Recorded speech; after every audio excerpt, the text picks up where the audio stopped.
Hey guys, welcome back to the channel. Wanted to do a quick video today on an accident I was involved in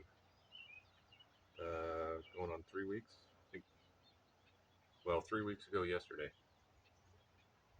Um, yeah, it's quite the story. So stick around. So this whole thing started May 23rd, 2024. It's pretty common that I ride my motorcycle to work, especially this time of year. It was a nice day, rode to work. Was coming home from work, 4:30, 5 o'clock. I probably was arriving when the actual accident happened. It was probably right around 5. I managed to get all the way to the road I live on. For those of you that don't know, I'm right on the county line, so speed limit changes from, I believe, like 30 to 45 on one side of my property.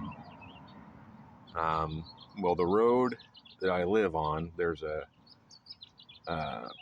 side road that comes into it that typical route I take. I take a right to go towards my house off this side road, and I drive, a couple hundred yards, and I'm on the left off of that road. So I have to turn across the oncoming lane to get into my driveway. Day this happened, went through the same routine. I'm really cautious on a bike. I turned off that side road onto my road, accelerated, managed to get to third gear before I started dropping gears. Before I even dropped down to second, I checked my mirrors. There was no one behind me. As I got closer to the house, I checked the mirrors, downshifted to second. There was no one in front of me, no one behind me. Turned my left signal on and started to turn left into my driveway.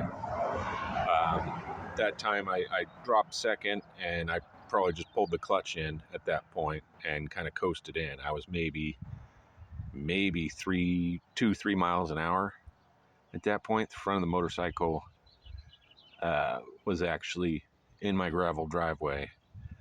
Back tire probably just on the shoulder of the road when I was struck from my left side. So the car actually had to come over across the oncoming lane to tag the back of the bike, but T-boned the back of the motorcycle.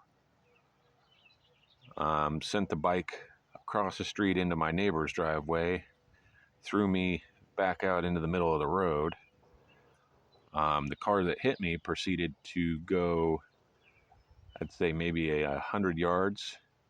After they hit me, maybe 20 feet, 30 feet after they hit me, they locked their brakes up on the shoulder that I was on originally, my side of the road where my house is, and that's where their skid marks started, and they overcorrected and went all the way back across the road and under a 6-foot chain link fence and a neighbor's house a few houses down. At that point,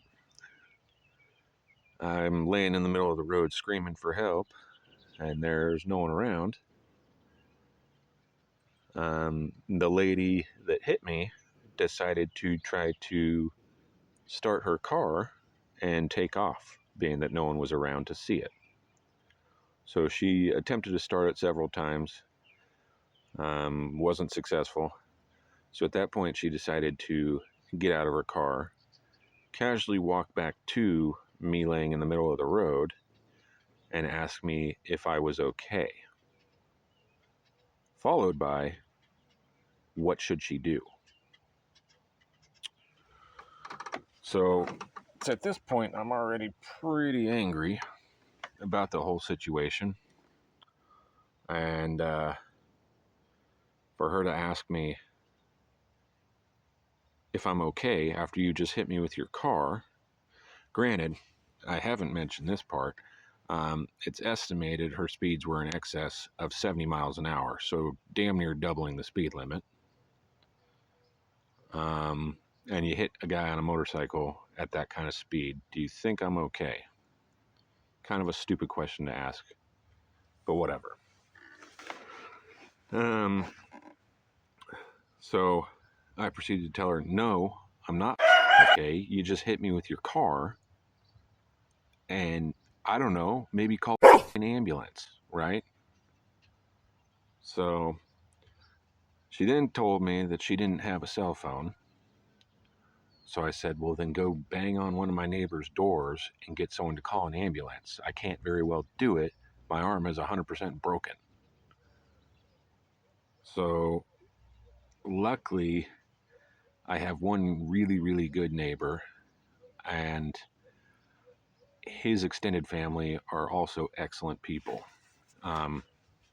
His son-in-law just happened to be coming by to drop off his boat uh, minutes after this happened. So he was actually one of the first on scene.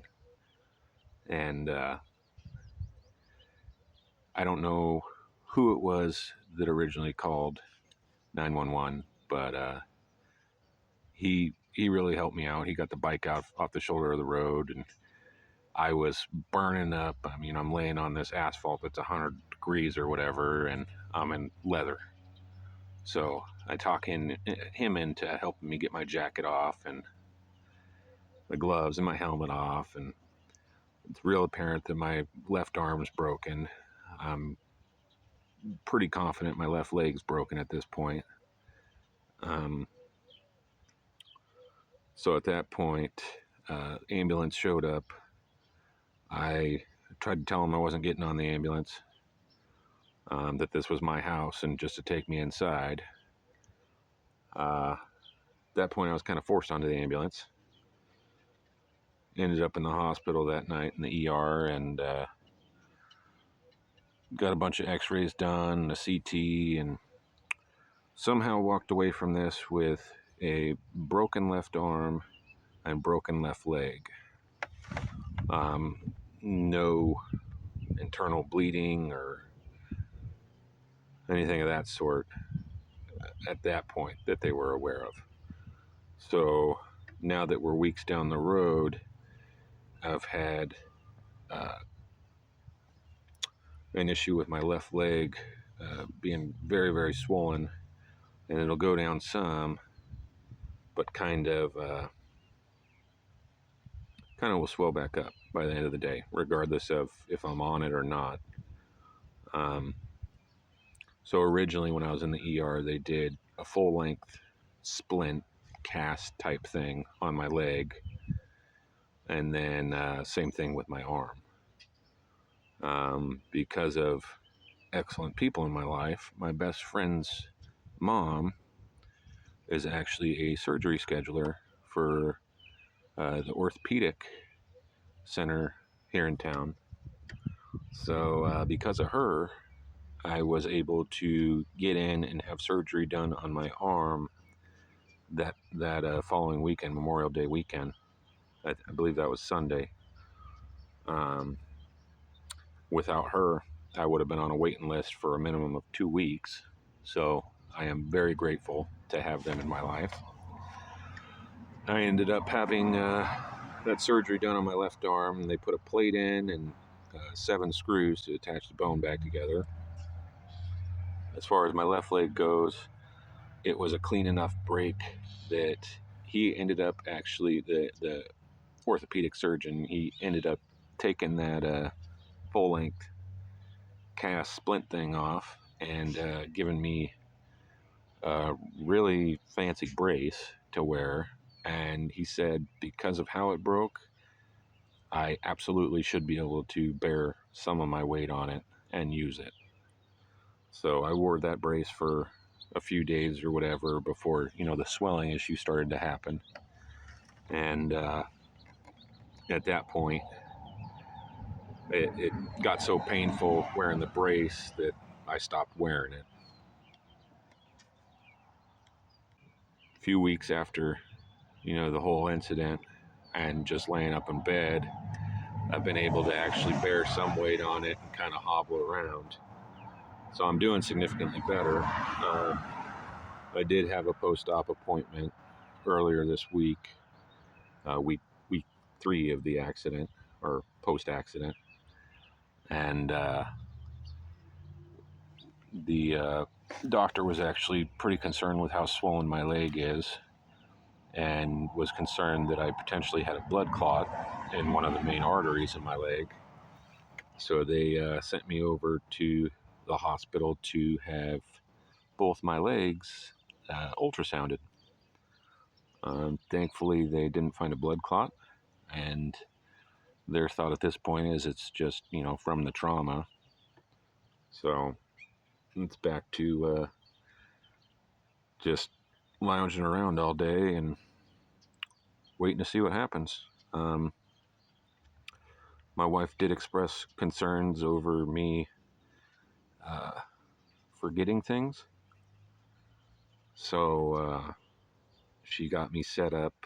Actually, today I have an appointment to go get checked out for a concussion. That's where we stand as of right now. Insurance company is coming to pick up the motorcycle today. It is totaled. The tail end of the frame is bent. Left side radiator smashed in. That front fairing's all blown to hell. Actually got hit so hard, being that I was on the front brake, it bent that brake disc from the impact. That rotor, or that caliper clamping the brake rotor. So it doesn't roll very well. I don't know how well you can see it, but that left side of the handlebar is bent back and down. Some of that is from my arm, and the other portion of that is from when it hit the ground. So yeah, it's done, unfortunately. I mean, bike, it's 2023 model, bought it last year. It has 2,115 miles on it, and it's totaled because of someone that shouldn't have been behind the wheel. As far as the case with her goes, she was arrested on the scene for DUI, possession of methamphetamine, and vehicular assault. From what I understand, vehicular assault is a felony. She was lodged in Jackson County Jail that night, and within the week made it out on bail. So I am pending legal action. I have a lawsuit against her. We're just kind of hanging out, seeing what happens at this point. The DA has their case against her, and it sounds like my case is on the back burner till they figure out what they're doing. So just wanted to give you guys a quick update on what's going on and why I haven't been throwing videos up, but it's kind of where we stand for right now. It'll probably be still a bit before I'm back in the game, but sucks, but that's life. Yeah, just thankful to be alive. So till the next one, you guys take care. Thanks for watching. Be sure to like and subscribe, and I'll catch you on the next one.